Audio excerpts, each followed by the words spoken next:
Nigel looked for 92 minutes like the perfect start to the season. What are your reflections? Yeah, that football's always going to surprise or maybe remind you of sometimes the difficulties getting over the line. I mean, the reality is we should have been out of sight, but we weren't, and we've paid the price for maybe a bit of lack of communication at the end and not being clinical. So as Villa showed us last week,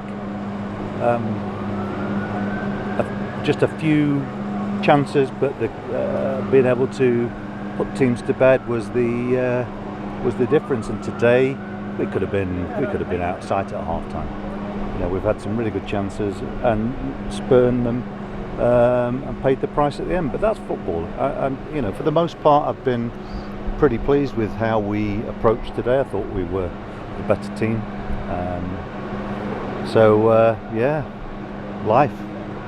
Is that what you're going to be looking for against Forest Green and obviously against Middlesbrough next week? Bit more clinical finishing. Yeah, I mean, I'll make changes for the cup game, and I think it's important that we get the rest of the players on the pitch.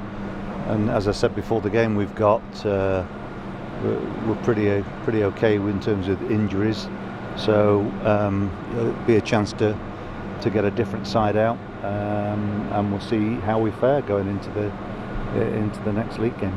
You look pretty comfortable, especially at the back, really. Rob Atkinson making his debut. Yeah, I thought we looked we looked pretty solid, and it's how football sometimes goes, and yes, it would have been great to get off to the perfect start, and I think for our fans it would have been just reward for their patience in getting back into Ashton Gate. But unfortunately it didn't play out like that. There we go. I'm afraid it's life. You've got to get on with it. And a word on the supporters. They were terrific today, weren't they? Yeah, it's a great atmosphere, and I feel very privileged to have been a part of today. It was really good to get back into the stadium where people's emotions are up and down, and so our fans today have probably been through the mill a little bit in terms of being elated to be in front, and then of course more or less the last kick of the game puts a different slant on it. But I think that is the beauty of live sport, and that's the beauty of football, in the sense that it takes you to hell and back, basically. It's unpredictable, isn't it? It was very unpredictable. Yeah, it is. Yeah, and I feel for the players. I feel for the fans that they didn't get the result that they were looking for. But we'll be okay.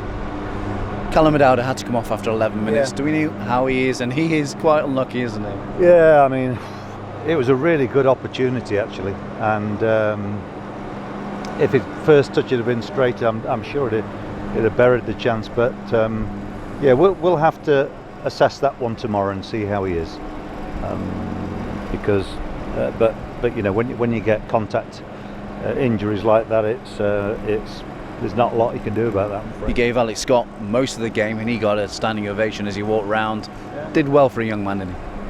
Did very well, but he can handle it, so I'm not worried about it. So I'm not bothered about people's age, whether they're very, very young or very, very old in football. In terms, if they're capable of doing the job that we need to be done, then I'm really happy to expose them to it. So Alex can reflect on today's performance and know he performed well.